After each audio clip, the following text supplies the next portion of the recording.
Now, they do a very marvelous job at bringing a modern day element to a very antique timeline. And what's been very interesting also is that it's based on, 1800s, 1865 and such, which a lot was going on then and a lot is going on now. And a lot of the planetary shifts that have been happening have been planetarily stationed in one sign or another since the 1800s, since this exact time. And now those planets have shifted. So it's not a coincidence that I happen to be watching this during this timeline and during this season. So I thought it was very interesting, and ever more as it continues to unfold. It's a very short series. It's only 3 seasons. And I'm on the final season, and the last episode, or the episode previous, before the last, the maternal figure that says the word envy, and I was like, whoa, that's awesome. So this is all connected, that I would be talking about envy and hearing it on the heels of getting ready to do a recording about it. And in addition, they also had them smoking weed like the other week, and I was like, hey, this would have been so 420 appropriate. I love it. And in addition to that, another show that I've been watching, I've mentioned before, I've definitely been going back to a very nostalgic timeline, and I recently picked back up the series known as Angel from the Buffy the Vampire Slayer series, which obviously I'm a very big fan of. And they mentioned something, and I thought, wait, is that real? Is that even a thing? And they mentioned the 9 layers of hell. The 9 layers of hell as referenced in Dante's Inferno. Now, if you're a scholar, you're probably like, hell yeah, I know about Dante. I didn't. I did not know, but it's a very literary classic from an Italian writer, Dante, and comes from the 14th century. And I've just been so intrigued, and so ironically enough, the 9 layers are connected to these 7 deadly sins. And definitely want to talk about all of those, unpack that, answer questions such as what is the difference between jealousy and envy? What is envy? And there are even more layers to envy than I even knew. So we're going to talk about all of that, but first, let's take a moment of a break. I kind of envy people at times who are blissfully happy, and a lot of those people aren't bothered with the complications of knowledge and everything else that life has to offer. I know a lot of people who are simpletons. They're very simple, that they can enjoy their lives and be totally happy and secure with just watching sports on television and having a beer every once in a while. So, and I've always felt too complicated, so I kind of envy those people. And I'm not saying that I'm smarter than most people. It's just that I'm too sensitive, and I wish sometimes I could just enjoy the simple things in life, and just not forget about everything else. We tend to want what we don't have, and have what we don't want, which creates a layer of envy in the soul, in the psyche, in the consciousness. So that was Kurt Cobain, an interview. The former member of Nirvana. And believe Nirvana is that state of enlightenment that we're all seeking, whether consciously or otherwise. And the way we go about it, we may have very different means of trying to reach that state. And the best way to do that is to heal, in my opinion. There are many ways to do that. But the way to reach it, I think, is through the path less traveled. The path less traveled is the way. And I'm just going to write that down because I did an episode on the path less traveled.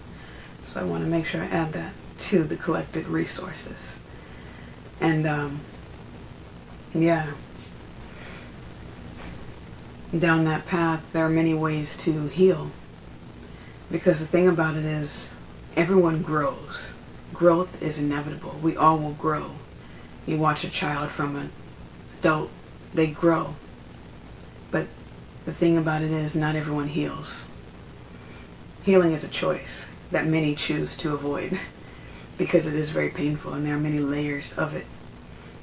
But that is the way to get to nirvana. That is the way. And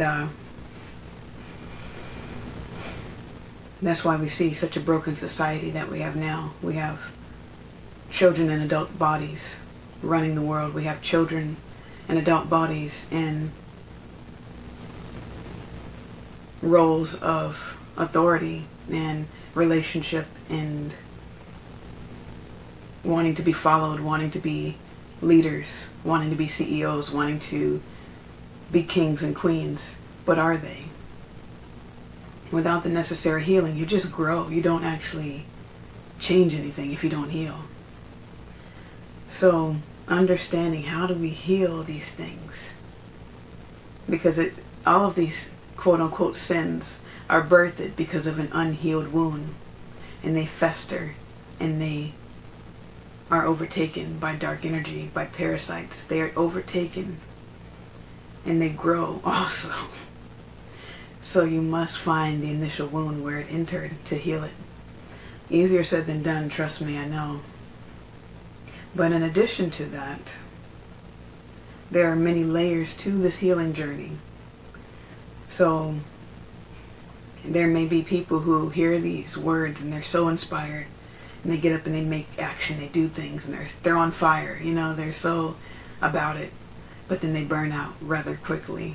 Just as quickly as they caught fire, seized to this, they burn out just as quickly. Then there's others who takes them a while and they get it, but then the stress of life, the comparison to others, whatever nuanced thing that crowds their space, doubt, worry, fear, etc., the message is then gone, are taken away. Then you have others who are led astray, are led for one reason or another down a very different path. And again, it's all needed, so it's no judgment or shame to anyone who's on that road and who wants to be, because to each their own, and to me it all works together. So it matters not which route we all take. I just want us all to get there, but I know that we're not all going to. And that's something I've had to release to the universe. And all of these detrimental ways of being often have to do with lack and control and things of that nature. And so very much like we saw with the previous deadly sins, they come from a place of lack. For instance, those who operate with pride and arrogance, they lack humility. When you lack humility, you actually distort your compass, distort your perception of reality. And you actually, not only does it block away love, but it also blocks you away from your intuition. Because if you're telling your higher self, I know what's best, or you're telling the Creator, I got it right, and you don't humble yourself, guess what? You're going to be led down all kinds of different routes that may or may not need to be taken. And you'll still feel too proud to even admit to that if you really are deep entrenched in it, right? There are different layers to it. And similar with greed. If you are greedy, where you feel there's never enough, to the point where you want, to steal from others, even, to not share the knowledge that you have, now you're selfishly greedy as well. And what that does is that hinders the gift that you could be attributing. And it also creates a sense of entitlement. So when you're operating with greed, you're operating with lack in general. There's a vacancy, an empty void that can never be filled. And if you can never be filled, what does it say? What does it mean about someone that feels they can never be filled? That means they're constantly empty. if you're constantly empty and you have a hole in the bottom of the cup that is being poured in, it eventually becomes wasteful, which becomes lack. And same with wrath. When you are wrathful or want to project that wrath onto someone else, you lack the confidence and the trust that the universe will provide justice. So all of these things are about lack, and envy is no different. So what is envy? Envy is an unpleasant emotion that arises from comparing oneself to others and feeling inferior. I'd say that sums up a feeling of unworthiness, a feeling of not enough, a feeling of doubt, or a feeling of self-deprivation, depriving oneself, feeling that only others can get what you want, not finding a way to find that same route or a similar route that would work for you, but feeling, again, entitled that you deserve that. But are you willing to do the work to get that? That is the real kicker. That's the real question. And those who struggle with envy can become very angry at that. And additionally, they can either teeter-totter from either feeling really angry or really depressed. And of course, there's a whole spectrum of range of that. So it's not that black and white, but it is on that same vibrational wavelength of anger or sadness. And oftentimes anger is there to cover up sadness. So we have to sink into the grief. And grief is multi-layered. And I'll add that to the recommendations as well, as I did an episode on grief as well. And I was right in the thick of it, so you're definitely going to see a grieving person. And grief is something that I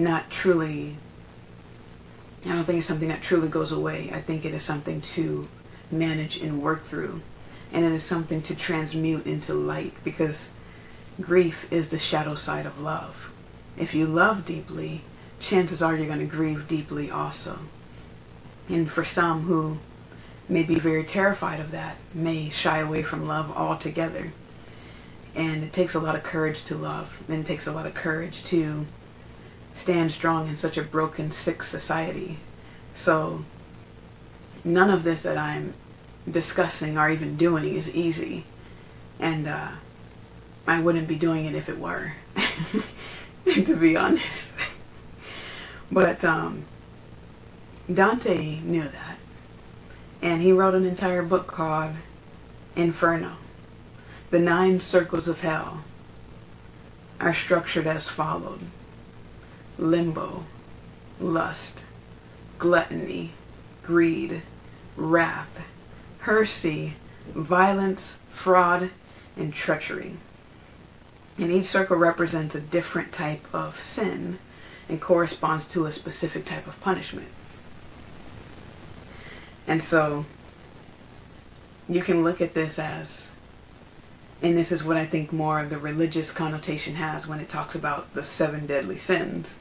It talks about how can we punish ourselves for these sins? How can we exorcist these demons and all this BS, right? But everyone wants to fight demons, but do you even know them? Have you sat down and had a cup of tea with them? Because in order to fight an enemy, you have to understand that enemy. But most people are so terrified of the darkness that they don't even sit with it.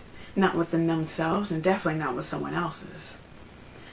So, breaking down just a overview of these 9 circles of hell. And to not really dive into any one particular thing. And I wanted to see if envy was on here, but it's not really on here.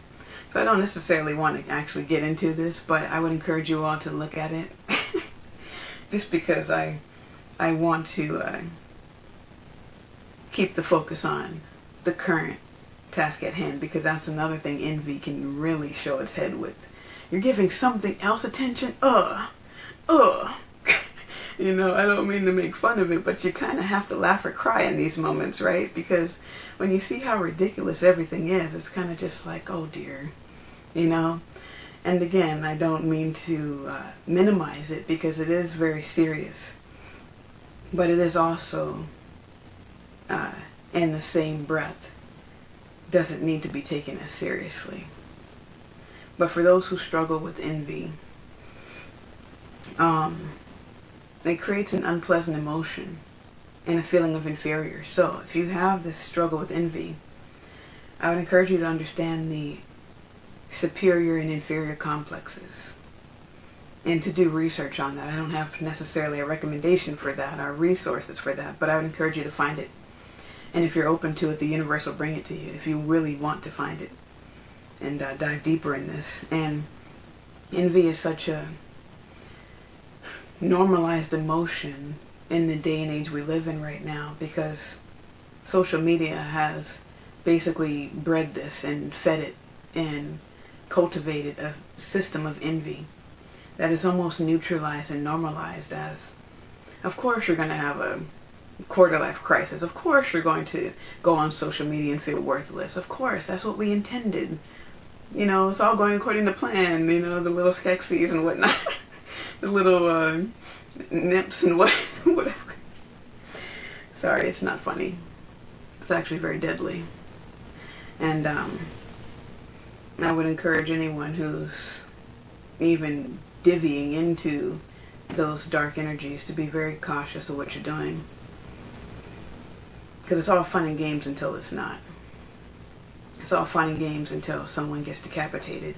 It's all fun and games until someone commits suicide. It's all fun and games until real life hits the fan.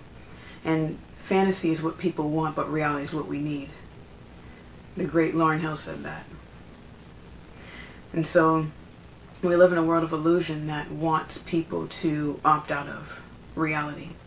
And as a result, when reality hits, you're disillusioned. When the fantasy fades, you're disappointed. So you see all these ads, yeah, go to this, do that, it's so fun, get drunk, it's so whatever. And I'm not knocking getting drunk, please pour it up, you know. But when it's advertised in a certain way, why is that? When social media, you're advertising yourself in a certain way, why is that? And so I would encourage anyone who struggles with this to know that it's very natural, because society is not set up as your friend. And often your friends aren't even set up as your friends. They can become foes very quickly, especially when envy is involved, because it brings out the ugliness in people. And social media has been one of those platforms that has really invoked a lot of envy. But I would just encourage you, the reason you feel that way is because there's something missing in your own life. There's something lacking. There's something you feel you can't have. And maybe you know that already, but maybe you don't. So the question is not how to stop envying someone, but how to find fulfillment in your own life. How to replace that negative feeling with something more beneficial for you. So just remember, nothing is what it seems.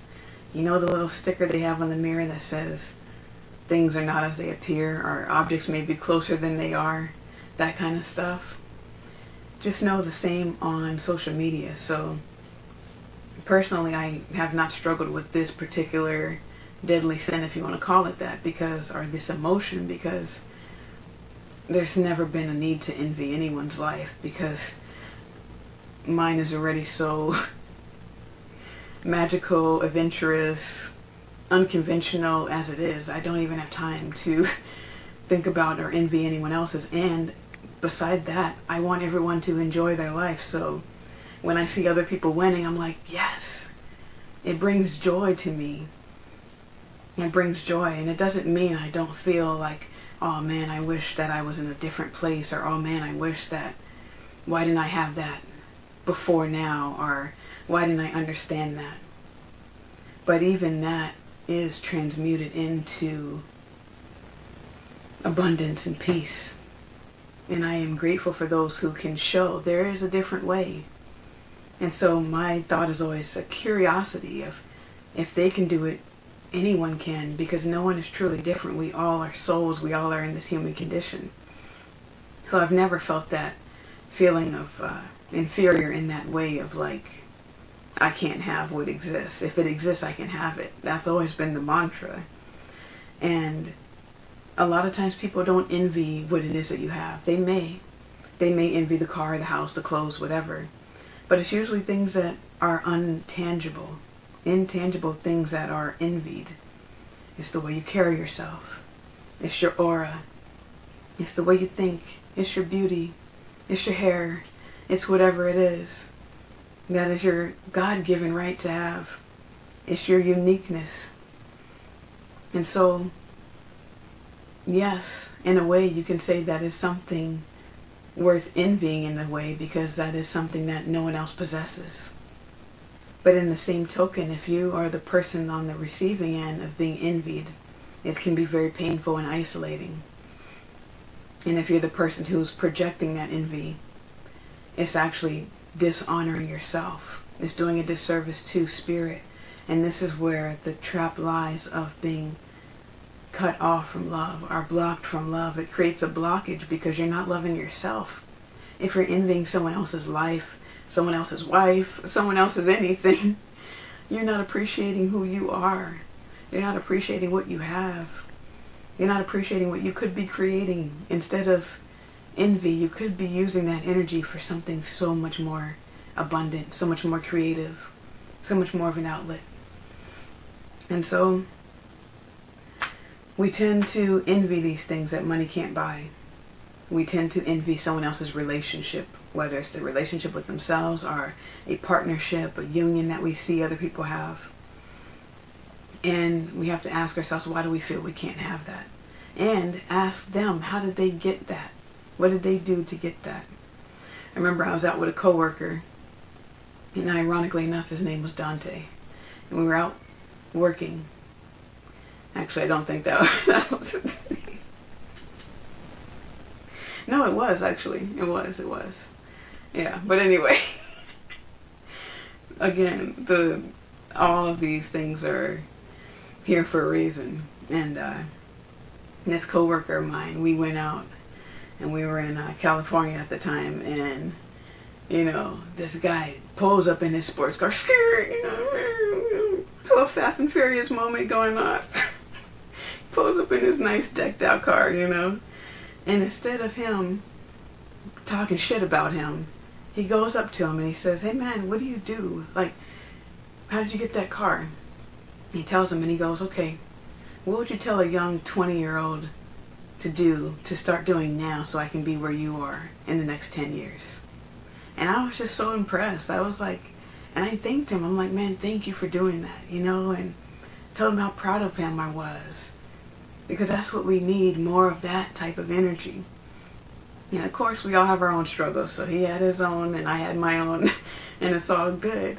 But it doesn't take away from the beauty of that moment. And it was so beautiful. And that actually created a bridge of unity. Because he could have been envious of him. He could have been like, oh, yeah, your pops probably gave you that car, didn't he? Or, oh, you're not a black man, so you don't have my struggles. So of course, you know, you had it easy. And that's the thing, is that's another trick of envy, to think that someone else has it easy. No one has it easy. No one, no matter how it looks. Even those who have it easier than others don't have it easy. Because guess what? They feel envious of those who had it hard, believe it or not. They do. And so it created a sense of unity that he chose to operate with love and not anger, not some distorted perception of, you know, to hide his own pain or hide his own inferior feelings, but he chose to step in the realm of curiosity. And when we do that, we actually give a chance for the person to express and build community and connection. And that's what it's all about. And as I said, the person who's receiving the envy, it's often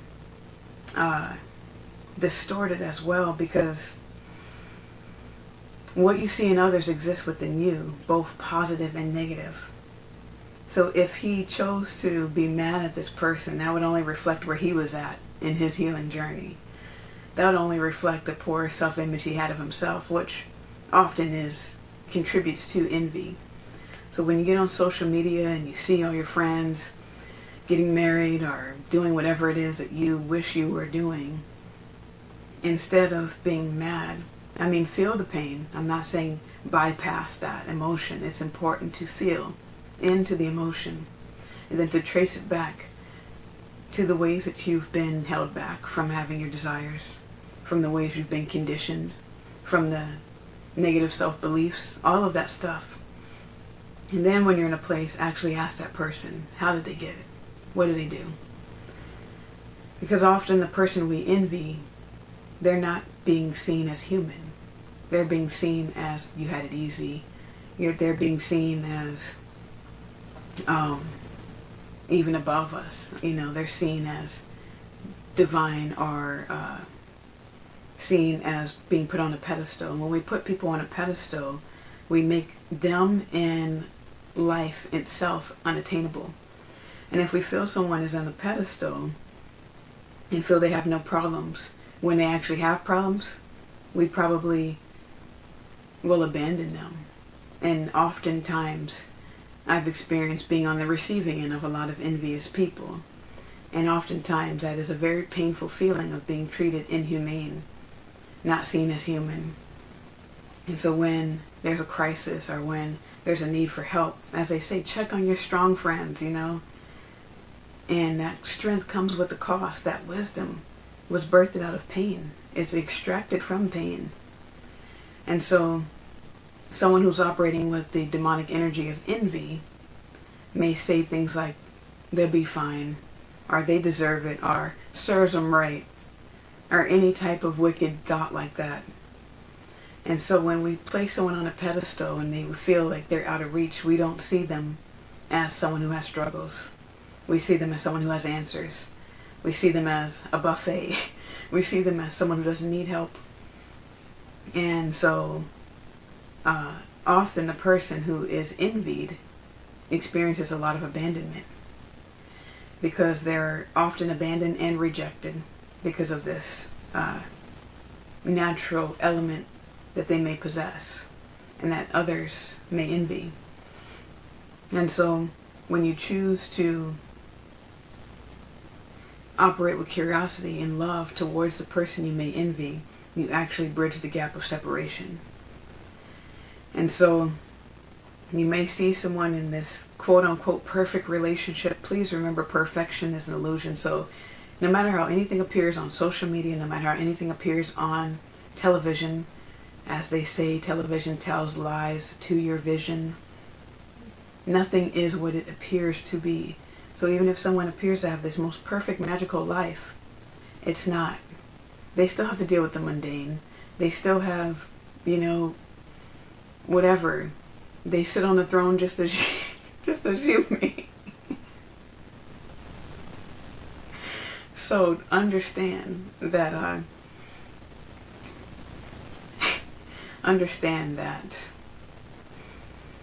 there's no need to envy anyone else. And when we envy someone, we're actually misusing the gift that the Creator intended. That gift is you. And it is separating us from love because we are operating from an ungrateful attitude. We're ungrateful to ourselves of how rare, how special, how sacred we are. And it distorts how we see ourselves and how we love ourselves. And it can cause damage to others. And so we have to understand that, yes, you may see something that you desire. And instead of feeling like you cannot achieve it, start asking yourself, how can I get that? How can I get that vehicle? How can I get that life that I want? How can I get that romantic relationship? And then ask yourself, are you willing to do the work to get that? And be very brutally honest with yourself. If the answer is no, understand that is your answer. If the answer is not right now, understand that is your answer. No matter what your answer is, it is important to be honest with it. And so when we see relationships, for example, people may not understand how much work it took to get to that place. Because often we see the end result of the romantic relationship once it's healed. We see that. We don't see the grueling stuff that happened before, because in order for it to even be displayed, it means that there had to have been a level of healing and a journey that had to have gone before that, that presided before you get to the destination of things are working it better. And even then, there will always be different journeys to take in that. And relationships are one of the most efficient ways to get you to your divinity, because relationships are mirrors. People are mirrors.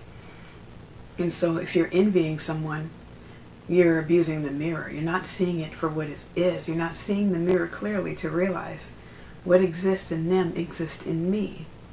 So instead of hating it, how can I understand why I hated this within myself? How can I heal this wound? And that's when you roll your sleeves up and say, let's get to healing. So how to heal this wound? Understand, if you deal with envy, you have operated from an inferior superior complex, which is not something that a child walks into this world thinking or knowing. It's just like the two children from sacred texts. We call them Adam and Eve. I call them children. They didn't walk into this world knowing they were naked. They knew that they were pure and blissful and innocent. But that innocence got robbed by an abuser, and all the lights went out, and everything went dark. And you have to turn the light back on and go back into that space of that initial wound. And again, if you need help with that, if you want someone to hold your hand as you go into these dark corners of your psyche, I'm here for you to do so. And I would encourage anyone who needs that assistance, whether it's through myself or someone else, to get that. And so, and even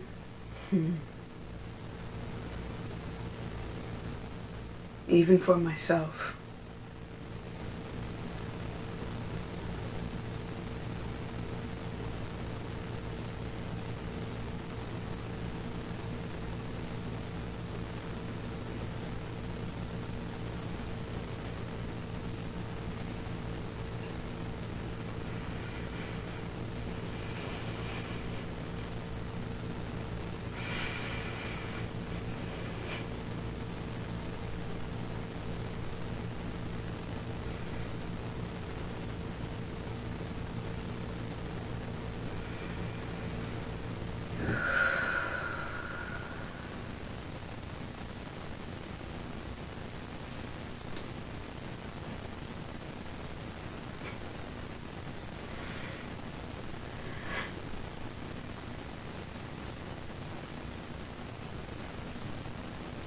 even for myself, the divine was there as I went through darkness. And there were others that helped along this path, fellow light workers. They're out there. I had to give honor to that moment. Anytime I see synchronicity, it's important to hold that sacred space and honor it and render that moment, because it's just as rare as the uniqueness that you are.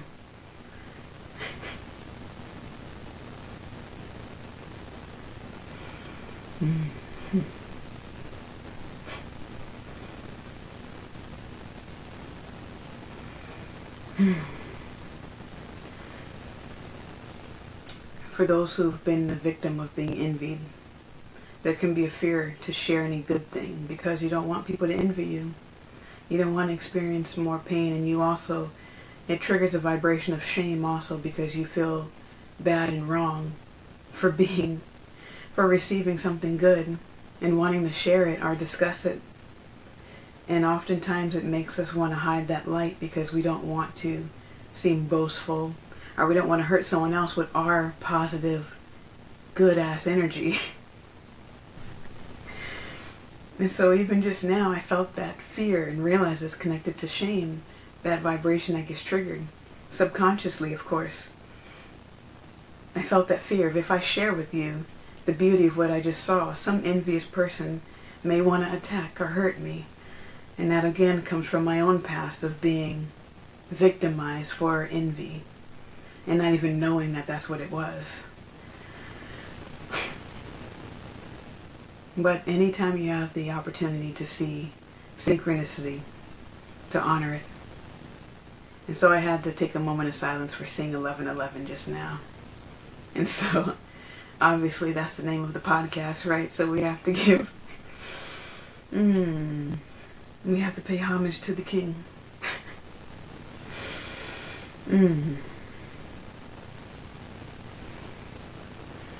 Oh, what a tragic kingdom.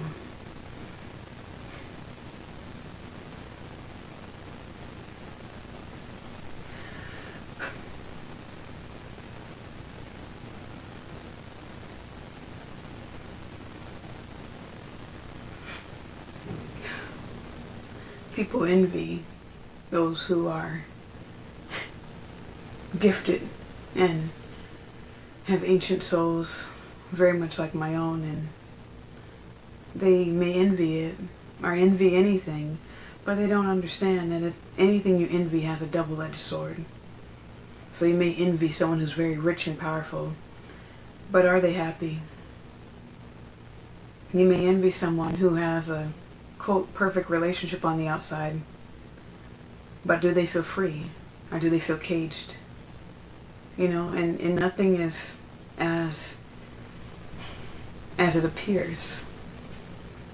So it's important to honor ourselves by not envying others. So the way to heal this wound of envying is to shift our focus to ourselves.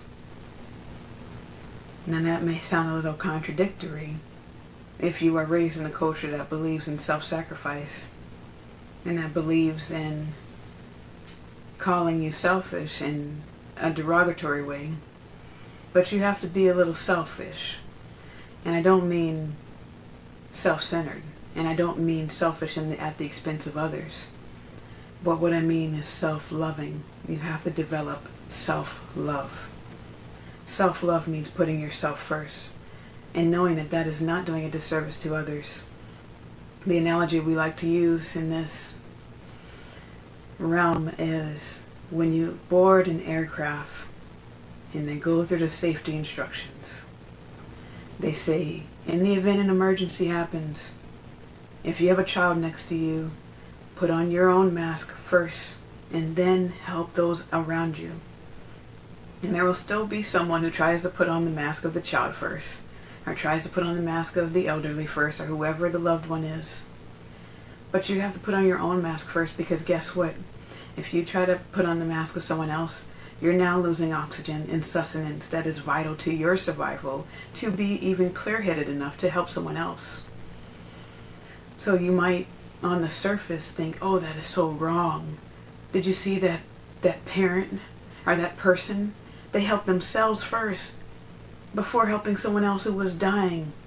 Yes, yes. Please help yourself. You're going to anyway. Yeah. So learn how to love yourself. Develop a healthy selfishness.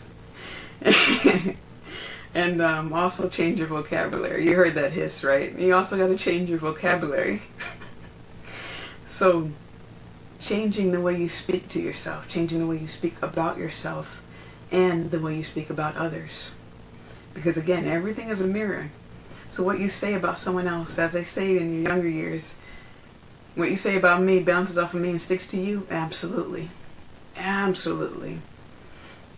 Now, of course, the other part of it is an absolute lie. Sticks and stones may break your bones, yada yada. Yeah, words do hurt, but they also hurt the person who's speaking them. Because when you speak ill-advised words, guess who's the first one to hear them? You. They echo in the chambers of your heart. So you're planting negative seeds in your own spirit when you speak bad about others. Ooh, it gets real, don't it? So you have to understand, if you grew up in a toxic ass environment where people were gossiping, you have to ask, how can I change that language? How can I change the tone that I even speak with? How can I expand my vocabulary? So maybe pick up a dictionary, maybe pick up a thesaurus, maybe pick up an encyclopedia. And not just Wikipedia, but maybe actually go to a library and start to get curious. Read Dante's Inferno.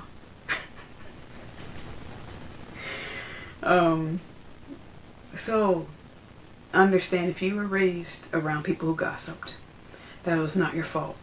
You couldn't control what environment you grew up in.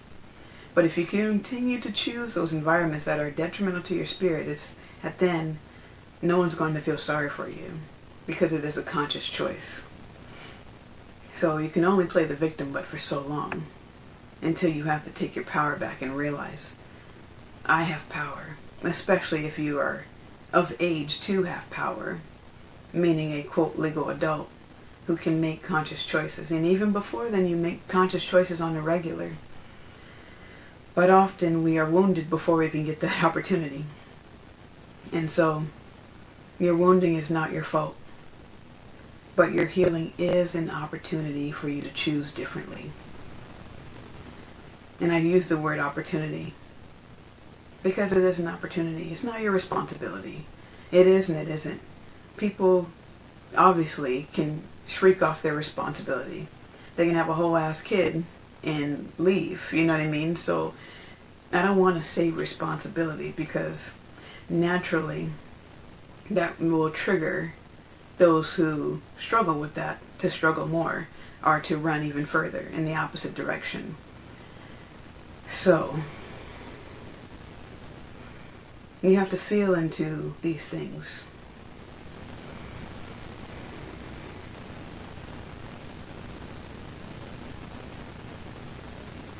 There's some negative energy I'm picking up on, but that's alright. Everything is a projection. So I have to understand as well.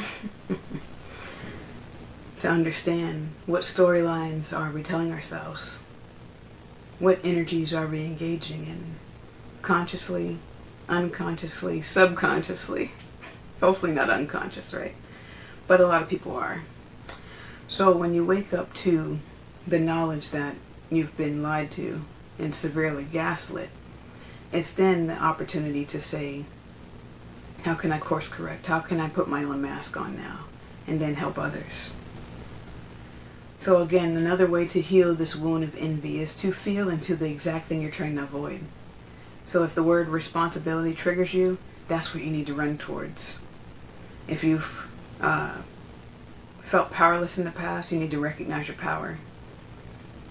If you've been shamed, been ostracized, been objectified, you need to sink into that pain in order to reveal the gems that are in that pain.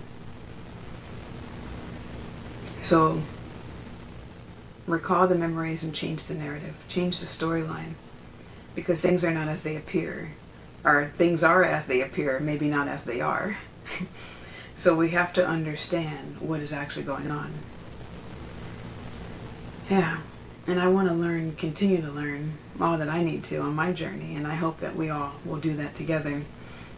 And so as I get ready to close, in closing, the number one way to really, man, I'm not even going to say the number one way. All of these are the way.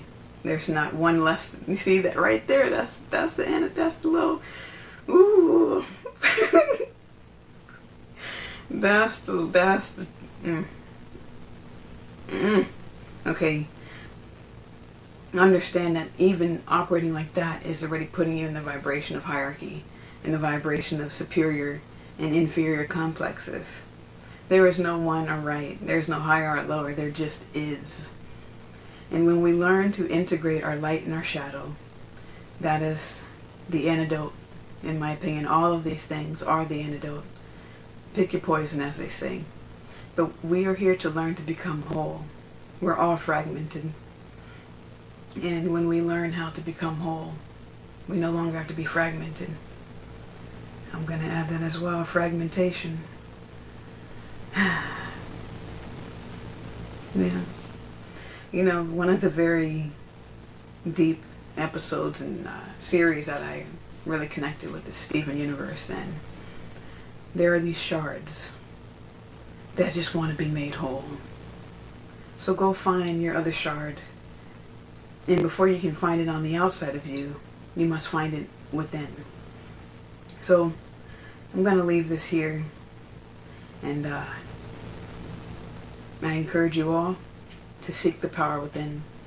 Know that you're well on your way, and know that you are what you say you are. So there's no need to envy. Just be. And with that being said, be well. Until next time.